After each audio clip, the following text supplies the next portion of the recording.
اکثر لوگ جو ہیں وہ رزق کے معاملے میں بڑے پریشان ہوتے ہیں، اور کیونکہ بہت سارے مجھے میسیجز پہ آتے ہیں اور اس کے بارے میں نے پہلے بھی بات کی، لیکن ایک کوئکلی آپ کو بتاتا ہوں کہ جو شخص بھی اپنی زندگی میں پانچ چیزوں کو اپنی زندگی کا حصہ بنا لے، اللہ سبحانہ تعالیٰ اس کے رزق میں کبھی کمی نہیں دیتا۔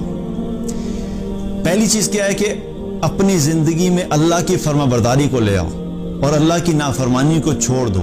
جو شخص اللہ کا فرما بردار بن جائے گا، اللہ کی نافرمانی کو چھوڑ دے گا، اللہ سبحانہ تعالیٰ کی طرف سے وعدہ ہے کہ اللہ تعالیٰ ایسے شخص کو رزق ایسی جگہ سے دے گا جہاں سے وہ سوچ بھی نہیں سکتا۔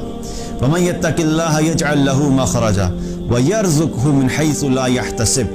اللہ کا وعدہ کیا ہے کہ جو بھی تقوی اختیار کرے گا، اللہ سے ڈرے گا، اللہ کی فرما برداری کرے گا، اللہ کی نافرمانی چھوڑ دے گا، تو اللہ سبحانہ تعالیٰ اس کے لیے ہر مشکل سے نکلنے کا راستہ بنا دے گا، اور رزق اس کو ایسی جگہ سے دے گا جہاں سے وہ سوچ بھی نہیں سکتا۔ تو پہلی چیز کیا ہے کہ اللہ کی فرما برداری کرو اور اللہ کی نافرمانی چھوڑ دو۔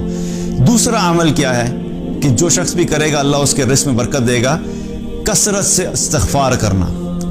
استغفار کرنا، اپنے گناہوں پہ توبہ کرنا، نادم ہونا، استغفار کرنا۔ جو شخص بھی یہ کرے گا اللہ سبحانہ تعالیٰ اس کے مال کو بڑھا دے گا۔ اللہ تعالیٰ نے قرآن میں فرمایا فَقُلْتُ اسْتَغْفِرُوا رَبَّكُمْ إِنَّهُ كَانَ غَفَّارًا يُرْسِلِ السَّمَاءَ عَلَيْكُمْ مِدْرَارًا وَيُمْدِدْكُمْ بِأَمْوَالٍ وَبَنِينَ۔ اللہ کا وعدہ ہے کہ تم کثرت سے استغفار کرو، میں تمہیں مال عطا کروں گا۔ دوسرا عمل کیا؟ کثرت سے استغفار کرنا۔ تیسرا عمل کیا ہے کہ جو اللہ نے دیا اس پہ شکر کرو۔ جب شکر کرو گے تو اللہ سبحانہ تعالیٰ اس شکر کے نتیجے میں تمہیں اور عطا فرمائے گا۔ لَإِن شَكَرْتُمْ لَأَزِيدَنَّكُمْ۔ اللہ سبحانہ تعالیٰ نے قرآن میں فرمایا کہ تم شکر ادا کرو میں تمہیں مزید بڑھاؤں گا۔ تم اپنے مال پہ شکر ادا کرو گے اللہ مال بڑھائے گا۔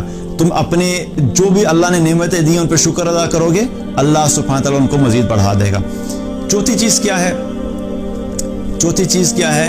جو شخص بھی صدقہ کرتا ہے، اللہ کی راہ میں مال خرچ کرتا ہے، اللہ سبحانہ تعالیٰ ایسے شخص کے مال میں کبھی کمی نہیں کرتا، اللہ تعالیٰ اس کے رزق کو بڑھاتا ہی ہے۔ اللہ تعالیٰ نے قرآن میں فرمایا مَنْ ذَا الَّذِي يُقْرِضُ اللَّهَ قَرْضًا حَسَنًا فَيُضَاعِفَهُ لَهُ أَضْعَافًا كَثِيرًا۔ کون ہے جو اللہ کو قرض حسنہ دے اور اللہ سبحانہ تعالیٰ فرماتا ہے کہ اس کو میں بڑھا چڑھا کے واپس کر دوں گا۔ آپ لوگوں پہ خرچ کرنا شروع کر دیں، اللہ سبحانہ تعالیٰ آپ پہ خرچ کرنا شروع کر دے گا۔ آپ لوگوں میں دینا شروع کریں، اللہ آپ کو دینا شروع کرے گا۔ آپ لوگوں کو زیادہ دینا شروع کر دیں گے، اللہ آپ کو زیادہ دینا شروع کر دے گا۔ اور ایک حدیث میں آتا ہے رسول اللہ صلی اللہ علیہ وسلم نے فرمایا کہ اے ابن آدم تو خرچ کر۔ اللہ تعالیٰ فرماتا ہے کہ اے ابن آدم تو خرچ کر، تجھ پہ خرچ کیا جائے گا۔ اتنی زبردست بات بتا دی کہ ہم جب لوگوں پہ خرچ کریں گے تو اللہ کا وعدہ ہے کہ اللہ ہم پہ خرچ کرے گا۔ ہم جب خرچ نہیں کرتے اور پھر ہم پریشان ہو جاتے ہیں۔ تو چوتھی چیز کیا ہے کہ اللہ کی راہ میں صدقہ کرنا، غریبوں کو دینا، مساکین کو دینا، ضرورت مندوں کو دینا، اپنے خاندان میں جو مشکل میں لوگ ہیں ان پہ خرچ کرنا۔ جو شخص صدقہ کرتا ہے اللہ سبحانہ تعالیٰ اس کو کبھی بھی مال کی کمی نہیں دیتا۔ پانچواں عمل کیا ہے؟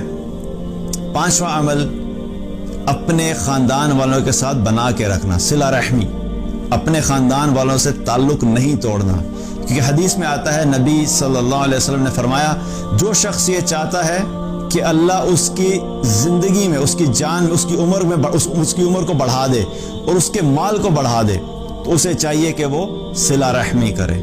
تو اپنے خاندان والوں کے ساتھ تعلق مت توڑیں، تعلق بنا کے رکھیں۔ جو شخص بھی یہ 5 اعمال کرے گا اللہ سبحانہ تعالیٰ کبھی اس شخص کو رزق میں کمی نہیں دے گا اور اس کے رزق میں ہمیشہ برکت ہوگی۔